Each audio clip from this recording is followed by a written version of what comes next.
Hello বন্ধুরা, কেমন আছো তোমরা সবাই? অনেক দিন সেভাবে ভিডিও করা হয়নি।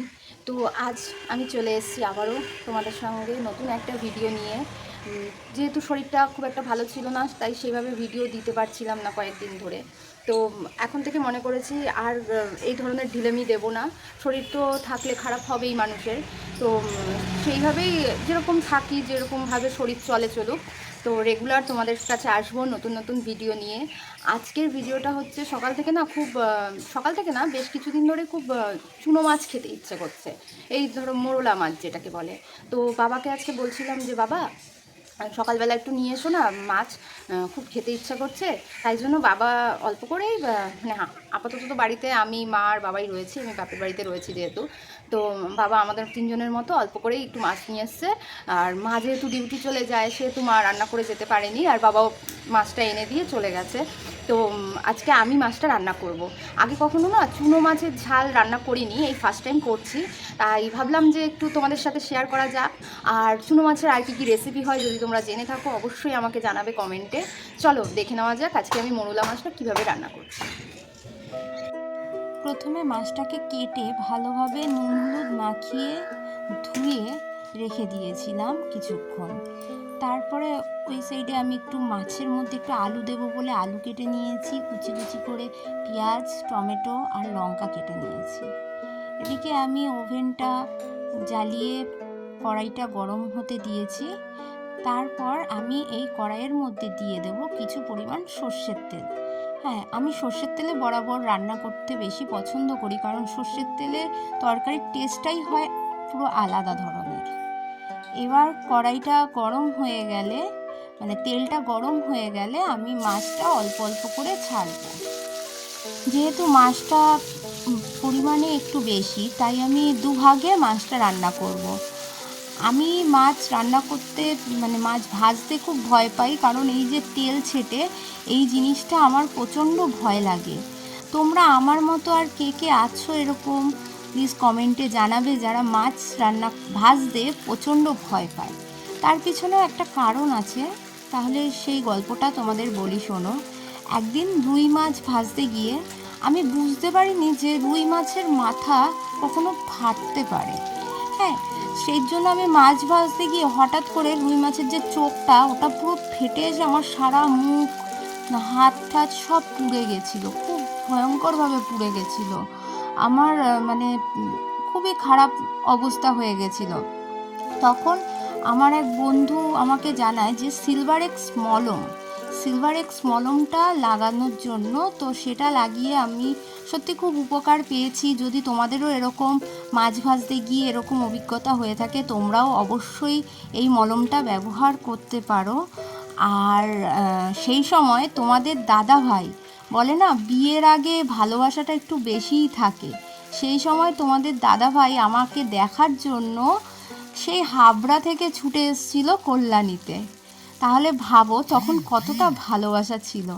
এখনও অবশ্য আছে সেটা, তবে দেখা যায় আমার শরীর খারাপ হলে। তখন তোমাদের দাদাভাইয়ের ভালোবাসাটা দেখা যায়, তাছাড়া কখনো দেখা যায় না।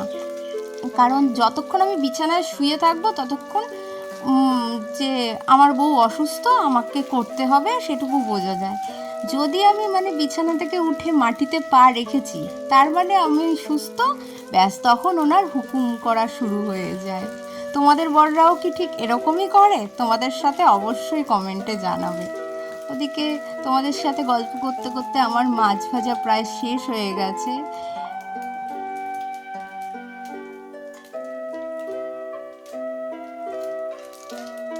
এবার আমি মাছগুলোকে থালাতে তুলে নেব ভালো করে।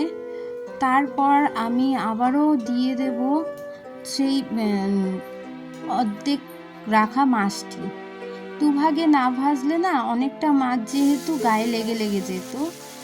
আর এই মাছগুলো আমার একটু কড়া করেই ভাজা হয়েছে, কারণ আমি মাছে না বেশি কড়া করে না ভাজলে একটা হালকা গন্ধ লাগে বলে আমি মাছ খেতে পারি না ঠিকভাবে।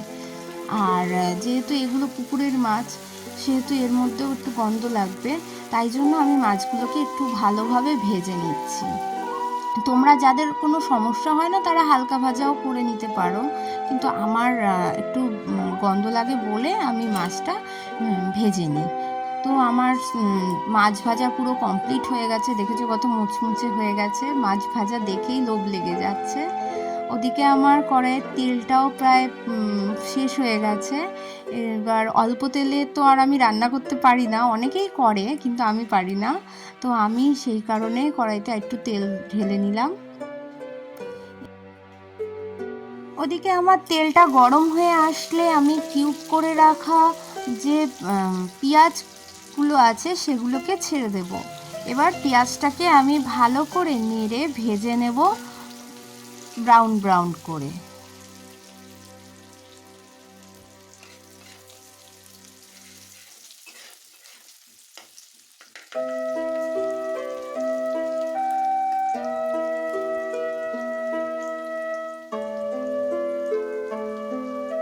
আমার পেঁয়াজ ভাজা হয়ে গেলে এবার আমি তার মধ্যে দিয়ে দেব আমার কেটে রাখা আলুগুলো।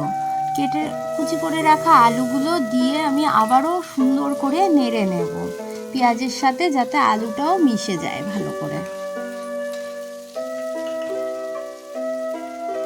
তারপরে আমি দিয়ে দেব এর মধ্যে কাঁচা লঙ্কা আর টমেটো কুচিগুলোকে। তারপরে এগুলো দিয়েও আমি আবারও সেমভাবে নেড়ে নেব ভালো করে, যতক্ষণ না আলুটা হালকা ভাজা ভাজা হয়ে আসছে এবং হালকা সেদ্ধ না হয়ে আসছে ততক্ষণ পর্যন্ত আমি একইভাবে নেড়ে নেব ও অপেক্ষা করব যাতে আলুটা ভাজা হয়ে যায়। এরপর আমি যেহেতু সর্ষে গুঁড়োর পাউডারটা খাই, তোমরা যদি কেউ মনে করো সর্ষে বাটা দেবে তাও দিতে পারো, তাই জন্য আমি সর্ষে গুঁড়োর প্যাকেট থেকে পাউডারটা ভিজিয়ে রাখলাম। কিছুক্ষণ ভিজলে পরে সেটা খেতে বেশি টেস্ট লাগে, সেই জন্য।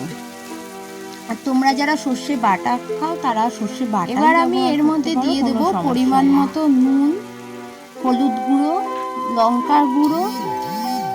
কারণ আমি যেহেতু একটু ঝালটা বেশি খাই সেহেতু আমি এর সাথে লঙ্কার গুঁড়ো অ্যাড করছি। তোমরা না চাইলে লঙ্কার গুঁড়ো অ্যাড করার কোনো প্রয়োজন নেই।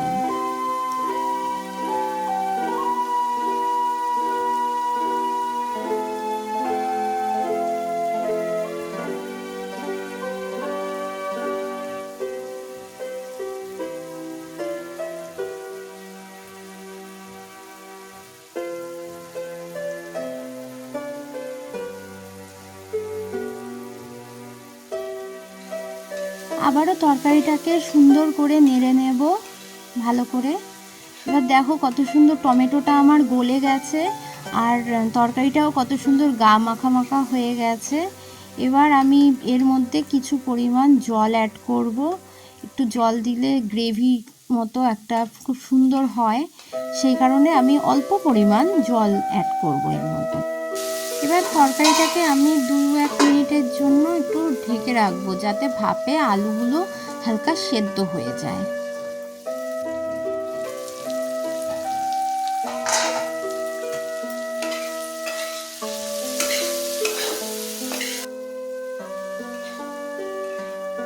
তারপর আমি এর মধ্যে ভাজা মাছগুলোকে দিয়ে একইভাবে নেড়েচেড়ে মিশিয়ে নেব তরকারির সাথে। এবার মাছগুলোকে দিয়ে একটু ভালো করে কষিয়ে নেব আমি।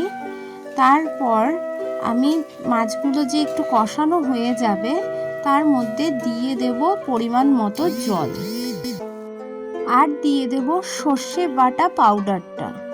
এবার আমি তরকারিটাকে ভালোভাবে ঢেকে দেব, যেই ফুটে আসছে দেখব তখন ভালোভাবে ঢেকে দিয়ে গ্যাসটা সিম করে দেব মিনিট 10-এর জন্য।